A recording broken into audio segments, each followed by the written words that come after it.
What's going on, everybody? It's your boy Pitts. Pitt Sports Zone, Bowie TV, coming to you live. Listen, it's going down all things HBCUs. And who else better to start it off with them Bowie State Bulldogs? We coming to you, Bowie State Bulldogs, total access. We got the Morgan State Bears. Listen, all HBCUs information, all HBCU news, sporting events, updates.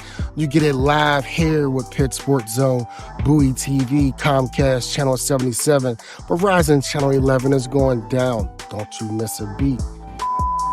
Listen, it's only the beginning because it's early still. And it's We're gonna be here all day. all day.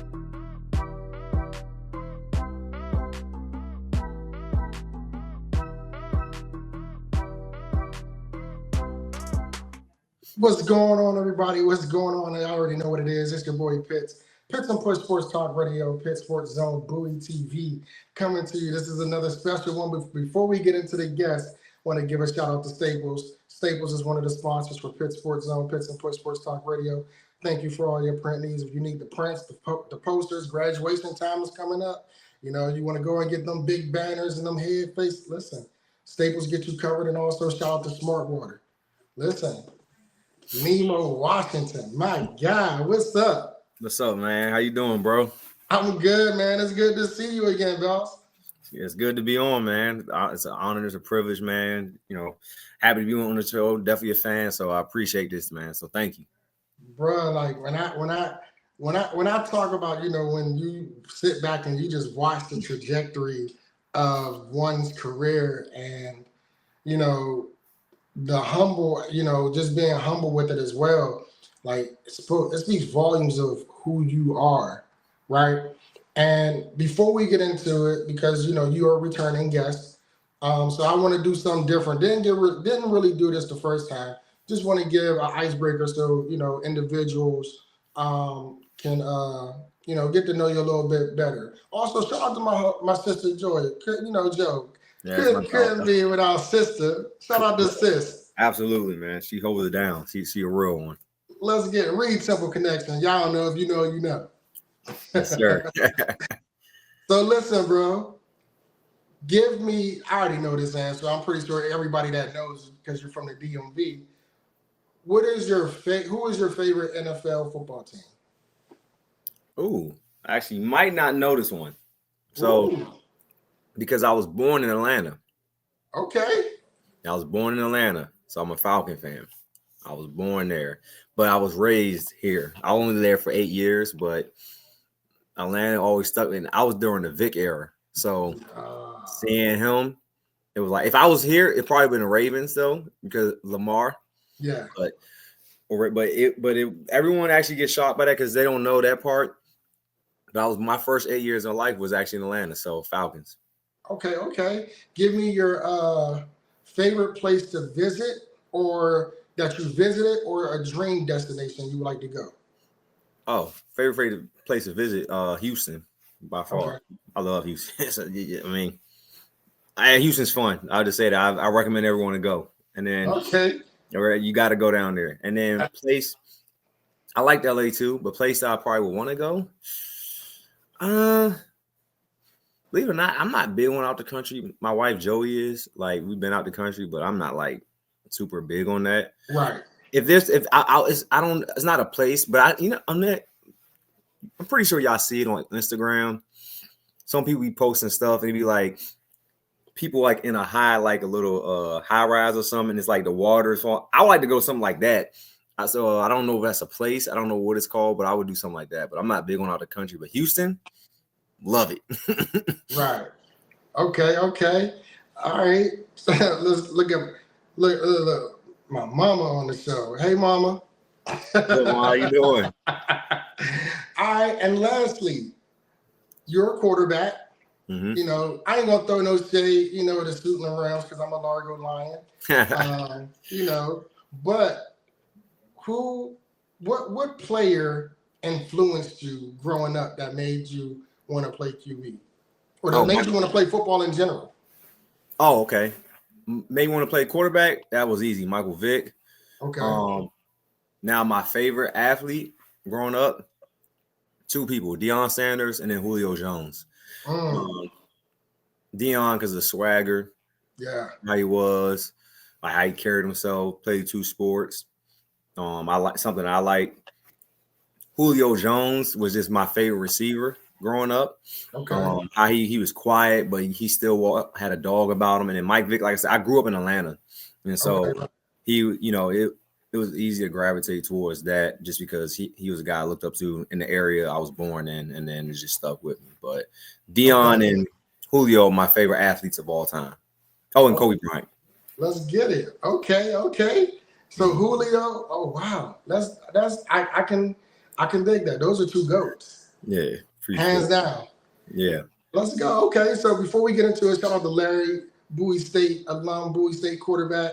Want to show you some love. We can't post those comments because they're on the Instagram live side, but shout out to my man Larry.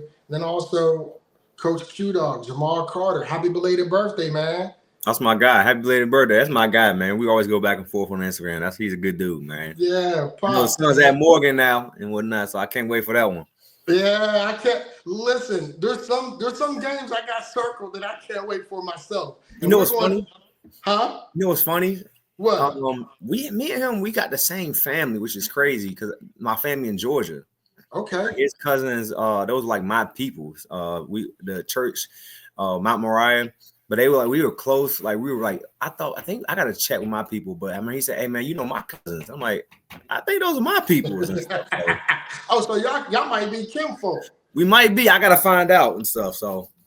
Okay, man. Pops is him, Mr. and Mrs. Carter, man. When I tell you the way they welcomed me and the way they show me love, like it's greatly appreciated from them because they constantly look out for me. And I'd be remiss if I never give them any shout out because that's all love. Yeah. So, bro, you started out Suitland Rams, Bowie State. You played the game. You started coaching. You went from Bowie State. You went to Wheeling, right? We spoke to you. We got to break that information when you was going from Wheeling to the Cleveland Browns.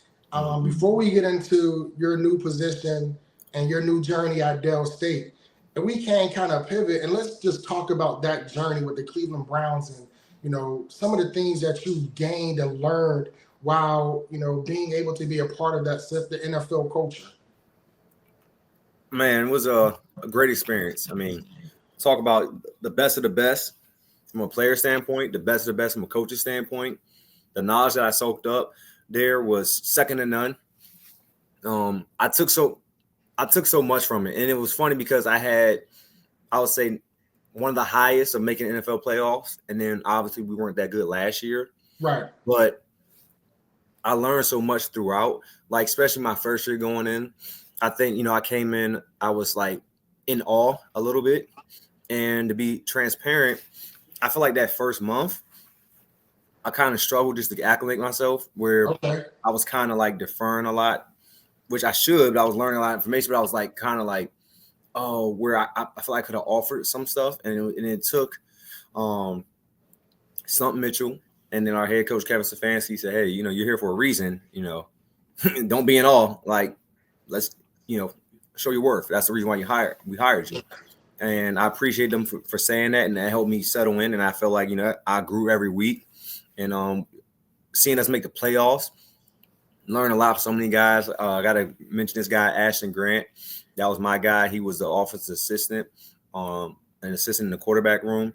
Like me and him, he helped me a lot. Just, keep building my confidence on that level where I knew I belonged. And guys like him, guys like Stephen Bravo, and then, like I said, Coach Stump and Coach Stefanski, and then our also coordinator, AVP. Like it was a lot of fun. They showed me that, in coaching, as long as you prioritize and organize it, you don't have to be in there all day, but just get your work done. Yeah. You know what I mean? And we had a lot of success, be efficient. Then the second year, we didn't do as well, but I still learned a lot from guys like Ken Dorsey, our OC, guy like Tommy Reese, who's an offensive coordinator now in Cleveland. He's a young guy, a little older than me. Just learning from guys like that, how they did different things. So it was awesome. I mean, I wouldn't trade for the world. And honestly, I thought before I got to Delaware State, I was going to be there. Another year because I signed a contract since 2027. So Right. The plan was to be there, but obviously I think God gave me another direction. But it was awesome time, man. I can't complain. I'm going to go back. I'm speaking that to existence. Absolutely. So I can't. Yeah, it was just awesome. I have nothing.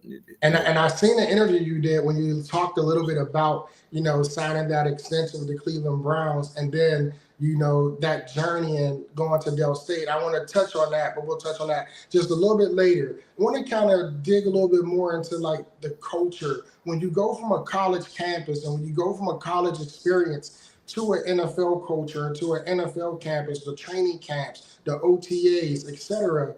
Can you talk about the difference in the journeys and how those things are coordinated? Super different. NFL is football all day, every day. Like what they're doing right now is off-season workouts. Like that for any coach or football junkie, football all day, every day is like heaven. Like that's all I got to worry about. I ain't got to worry about recruits. I ain't got to worry about his grades. I ain't got to worry about, what's he doing in the classroom, right? If he's missing something. Like, because if you miss something in the NFL, they just find you. I ain't got to track you down, if I don't want to. Right. Now, the good coaches do, but football all day, every day. And that's what I love about NFL, man. It was that's that part of like just even in all season. All right, how we going to get better? How we, what we going to do with the playbook? Like, that's all you got to worry about. College is different because now you worry about their grades. You worry about they going to class. Are they eating? They're young men. They're trying to develop. So, you got to still worry about their mental health. You got to worry about their mental health in the NFL too, but you have the resources already there and put for it. So It's two different games. Even on the field, it's different. Like college, the hashes are wider. NFL hashes are tighter. Things of that nature. It's two different games, two different environments. The one thing I will say that stays the same is if you work the work ethic, the best players work the hardest. I'm a firm believer in that. I saw it. So that's something, if you want to make it to that next level, your work have to be different, but two different games. I'm not saying one better than the other, but I did love the football part of NFL where it's only football 24/7. Absolutely. When you talk about work ethic, your work ethic as a coach, I watched from afar when you were at Bowie. I was coming on at the tail end then you went to Wheeling, and I watched your prep. I watched how you post. But then I was really intrigued when you went to Cleveland because you were studying day in, day out. I mean, long hours. You get there early, you're there late. Your work ethic, it showed, one, why you would deserve the opportunity, and two, the fact that, you were going above and beyond, not only to just get ahead of the curve, but also to build yourself up. And, I commend you for that because going from college to the NFL as a coach, I can imagine the difference in terrains, and, you're going into a brand new environment where, like you said, you're not talking about student athletes now, you're talking about grown men, right? Yeah. So I commend you in that. I love your work ethic, how, you were constantly, showing that development, showing how you were developing as a coach, showing how even when you make it to a certain point, you still have to put in the work as well. It doesn't mean the work stops. So I commend you for that wholeheartedly. What was it like walking into that locker? And this is the last question for regarding the NFL. That's good. But when you walk into a locker room and you see a Nick Chubb, or you see a Myles Garrett, or you see a David Njoku, like these are some big guys, in stature, the way, their height, their size, their weight. Nick Chubb's an awesome running. He's an awesome running back. What was it like during your first encounters with some of these players? I mean, it was awesome. Well, it's funny you brought up the two of the positions I worked with closely the most, like tight ends and running backs. The running backs, tight ends. So walking to a guy like Nick Chubb, he was the hardest worker in the building. Explains why he's so good. Like his work ethic is unmatched. And seeing him come in every day, how he prepared, how he took care of himself, how he fought back from injury too. Like it was just so impressive to watch. It was like, man, he makes if he's gonna do this, go this hard, I should go this hard. You know what I mean? Yeah. And then spread that information to the, any college guys that want to come up to that level. Like you got a guy like Dave Njoku, full of energy, like energetic every day. There's no such thing as a bad day with him. Like to see that he was like that every single day, like it was actually amazing to see, because even if something going bad in his life, you wouldn't know it. I mean, like when he got burned by the fire, he came running out to practice that next day. Like, I'm still playing Sunday, So seeing those guys, like they're special, human beings that, obviously have a special God-given ability, especially, have that size, that speed, like Myles Garrett in them. Like it was incredible to see, because these are the best athletes in the world. The one thing they all have in common is like, if you can make me better, I'll listen. Yeah. And they are searching for ways to get better. Okay. That's one thing I will say. They're searching for ways to always get better. Awesome. Let's go back to, you talk about the Cleveland Browns extension that you signed through 2027. But then, you transition and you leave the Cleveland Browns and you go to Dell State to be the offensive coordinator. Now, in the interview, I heard, I know you and the love of calling plays, your creativeness, just being able to be creative and your creativity when it comes to the offensive plays. I'm looking forward to seeing again this year, because I now get to see it firsthand, up close and personal. So that's the joy for me. But then, if you can kind of talk about that, your decision to leave the Cleveland Browns after signing the extension, then going to Dell State. Yeah, man, it was it was a blessing. I didn't know DeSean before, DeSean Jackson, our head coach, before taking this job. We got introduced by Deuce Staley, who's a mentor of mine now. Okay. Our running back coach, he's a real good dude. He Pittsburgh introduced us. Yeah. Super Bowl champ, man. He's a real good dude, man. He introduced us, and then, he asked me if I'd be interested. And, he said DeSean's looking for a guy. He was looking at me and another guy. And that itch got back, and then I said, all right, I'm going to pray about it. And I remember I wrote down some stuff. I said, hey, God, if when I ask these questions to DeSean, if he answered it, I'll take it. And during that interview, I didn't have to ask not one question. He addressed it before I could ask it. So I was like, oh, crap. All right. All right, so I guess I'm not doing this alone. Because if you look at it, some people are like, Delaware State? You choose to go there? And, they weren't 111. I'm like, yeah, because I truly felt like it wasn't just my decision. I felt like God's saying, hey, no, I want you to go there. Trust me. Don't trust a logo. Yeah. And I just felt led, because honestly, it was hard for me to do it. One, my wife didn't want me to leave at first either, to be completely honest. Okay. But she supports me and she understands now. And even I was kind of like nervous, but I like, man, if this is something I wanted to do, I said I want to call plays. I wrote it down as one of my goals. So I always leave and write my stuff down at the end of the year. And I'm like, it's here right now. Yeah. And it didn't look like what I thought it would look like. But actually, it did. It looks better than what I look like. It looked like I don't regret it not one bit. It's been an amazing experience since I got here, building a culture. Getting back, knowing the kids, knowing about their families, things like nature. Building a team with recruiting, man. It's just been awesome, and that praying went into that decision a lot, because it was like I get the interview. I'm doing this thing for the Browns. I'm coaching on, NFL Network for. You're doing the East-West Shrine game. Yeah, so I'm I'm preparing for the Shrine game. Also, preparing for this, make this move during interviews and stuff. And it was just like, yes, you got to do it. So I truly felt like, led to do it, and I just did it. I mean, with God. So, I felt. Some people say, who've been around me a lot, they're like, man, you seem like you got a lot of joy again. He said, not that saying you weren't happy, but just seeing how you're smiling even more now, and just your energy is different. They felt the difference since I, decided to come back. Hey, Pastor Washington, he instilled it in us a lot. Write it down, make it plain. Write down, and let God work. when we talk about you getting back into that element, and I can see what they mean when you talk about the joy, right? I think from my perspective out, the experience with the NFL was who wouldn't want to have that opportunity, right? But when your element, your teaching element, you're talking about grown men who are, already in their particular ways about certain things where, you're a teacher, your implementation and development on the student athletes is great. And not only that, you're a great offensive coordinator.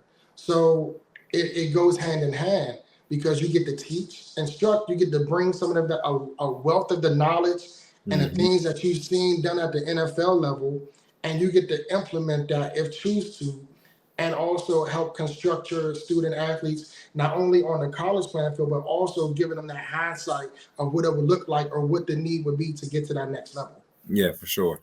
And that all that played a part into this decision. So I'm like, you just hit it nail on the head where all that went into my process of thinking before making that decision as well. When you got to, it seemed like the MEAC is trying to ramp up. First it was Norfolk with Mike Vick, a great player and someone that you looked up to, to then DeSean Jackson, over at Dell State, and it seems like the coaching staff, Clinton Port, is like you guys are like you guys have a wealth of knowledge from a collective of great athletes themselves first. And you talk about what that journey has been like, just to be in a room with everyone doing coaching meetings and the ebb and flow of information and how it goes. Absolutely. I brag about this. You're gonna see it soon with our recruiting on just the Delaware State staff. We have over 60 years of playing and coaching NFL experience, and I'm proud to say I got 2 of them. So yeah, absolutely, guys like Coach Jack, 15, Coach Portis, 9, Coach Chung, 10 coaching and like 9 or 6 playing. Coach Sammy Parker, 4 playing. All-time lead receiver in Oregon history. Coach Martin got us 8 years. Coach Sims got 6 years. Now we got a wealth of guys that played in NFL, and to be around that every day, it's like a blessing. Like on my offense staff alone, everyone except for one guy had experience in NFL in a coaching or a playing way. Everyone. Now all position coaches have experience in coaching or playing NFL in a certain way. I don't know how many staffs across the FBS can say that, but or FCS D1, like we're FCS D1, but I'm just saying I don't know how many staffs, like even some of the bigger schools can say that, but we can say that here at Delaware State. So it's been amazing, and then obviously in the MEAC itself, it's great coaches all the way around, not just NFL. Obviously, I coach Mike Vick and Norfolk. They got in their NFL tree. But you got great coach all around, Coach Wilson at Morgan. But yeah, I definitely was going to touch on because that's some of your roots. When you talk about Coach Wilson and you at Bowie State and Coach Tyree Reed and Coach Antoine Sewell, that's history, relationship, and I was going to ask you, can you talk about what it's going to be like being able, one, to be on the field with those guys again, but then to be on the opposite side of the field. How does it feel to be able to go up against some of the individuals that were influential into your path as a coach? It's going to be awesome. I mean, me and Tyree had that moment in the NFL where he's with the Commanders. Washington Commanders. Like that for us, and we talked about it, man, that was fun. Like just us going to each other, knowing where we both came from. We both here at the highest level, get to go against each other, and then like think about it now, get to go against the man that recruited me, Bowie State, and Coach Wilson, and then Coach Sewell, who him and Coach Tyree, I talked to them guys probably the most. Like Coach Sewell been like another mentor. Like even when I went to Willing, he always checked up on me. Yeah. Make sure I was okay. Him and Coach Coleman. Yeah. Coach Coleman is also part of the reason why I got to the Cleveland Browns. After I got the interview. Like he didn't make a call, but once he heard I got the interview, he made a call up there because he knew some people. But to go against that staff, I'm excited for it. when the opportunity presents itself, to be completely honest, I hadn't thought about it as much because they're not the first on the schedule, but I did glimpse like, man, I get to go against them. Like, that's going to be fun. Like, I know Coach Sewell, he going to talk his trash, but I'm like, when it's time to, I can't wait. It's going to be like some bulls going at it, but yeah, I'm excited. And you know, it's crazy, not because of the investment that I have when it comes to Morgan State, but you know, knowing Coach Sewell personally from when I was at Bowie State, but then also knowing him as a coach, defensive coordinator, and then knowing you personally, we've known each other for A long time. a long time, right? And you know, and just being able to watch you do exactly what you love. Like a lot of people ask me, you know, when it comes to everything that I do, because people automatically assume that I get paid for everything that I'm doing, right? And I tell people, when it comes to the covers that I've done at Morgan and Bowie, I haven't gotten paid, right? Mm-hmm. It's the love that I have. It's me wanting to give, first and foremost, HBCUs the platform that they should have already had. And I know I'm not as big as ESPN or as big as Fox Sports, but in my mind and in my heart, I feel that everything that I provide when it comes to HBCU coverage is just as important. So it's going to be an honor to watch you coach up against Morgan. Like I've circled that game. I'm well looking forward to it. I've circled a couple of games. Also, I can't wait to see when you get to go up against your old alma mater in Bowie State at your home field. These are games that I'm interested in, and I'm watching as a football fan, but also as a personal friend fan. Like I'm just excited. I gloat. I smile, like bro. Like it's crazy when you watch from where we were and watch how God worked and how He ordered your steps and how you humbly listen, but you're humble in your experience as well. And that's what is more gracious about you. I appreciate that, man. I'm excited as well. Just it's funny, a lot of people been hitting me up like, hey, I'm coming to the game, let me get tickets. I said, I don't control the Morgan one, that's for sure. Yeah, I hit them up, but they asked for tickets and stuff, and I'm like, they tomorrow coming to that Bowie game. So it's gonna be a fun time for sure, man. I'm excited. Absolutely. And lastly, before I let you go, what is the one thing that, of course, wins and losses matters, you know, most when it comes to sustainability and just coach and, you know, the growth. But what is something that you're most looking forward from you giving to your players this year? What is that expectation? I was saying, no need to retaliate if you slide first. What I mean by that is, yeah, that's an offensive philosophy. Yeah, sure, because we're gonna start fast and finish strong. But take control of your life before someone else takes control of it for you. And I hope to instill that in them. And that goes from like saying, even if you have goals, write them down. And then what's the objectives to go to those goals? Especially for the quarterbacks and everyone on offense, I made them write down their goals because I'm big on, because I got it from Pastor Washington in the Bible, write it out, make it plain. And I know people think I'm playing or lying, but I literally wrote out my career. Yeah. Like I wrote out being in an NFL at the time it was coming, but in a different role, and God blessed it even more. So I'm grateful for that. I wrote out being an FCS coordinator. I didn't know it was going to be at Delaware State, but I wrote it out. And to see it come true, it's been a blessing from God. And you have to have faith, but everyone forgets the other part. Faith without works is dead. So I hope to instill that, like take control of your life for someone else do it for you, and then write your goals down and put a direction into it, and make sure it aligns with God. Hey, couldn't end it no better than that. You already know what it is, man. Again, shout out and a huge congratulations and a thank you to my guy, Nemo Washington, Dell State University offensive coordinator. It's going down. You already know what it is. It's your boy Pitts and Push Sports Talk Radio, Pitt Sports Zone. Dell State. Yes, sir. We're in the building. I can't wait. It's about to get litty. Yes, sir. Hey, man, enjoy the rest of your evening, and thank you, everyone, for tuning in. Stay tuned for more Pitts and Push Pitt Sports Talk Radio, Pitt Sports Zone coverage. Enjoy your evening.